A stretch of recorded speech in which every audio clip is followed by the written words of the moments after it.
عليكم ورحمة الله وبركاته.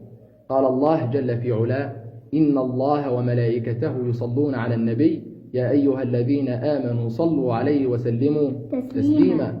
وقد أوصانا رسول الله صلى الله عليه وسلم في يوم الجمعة أن نكثر من الصلاة عليه، فقال في الحديث الذي رواه عبد الله بن عمرو بن العاص رضي الله عنه أنه سمع رسول الله صلى الله عليه وسلم يقول: من صلى علي صلاة صلى الله عليه بها 10، رواه مسلم. وفي الحديث الذي رواه ابن مسعود رضي الله عنه أن رسول الله صلى الله عليه وسلم قال: إن أولى الناس بيوم القيامة أكثرهم علي صلاة، رواه الترمذي وقال حديث حسن صحيح.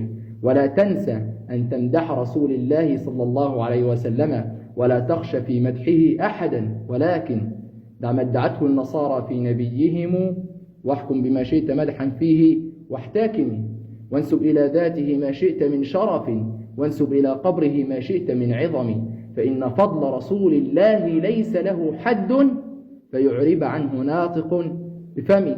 والسلام عليكم ورحمة الله وبركاته.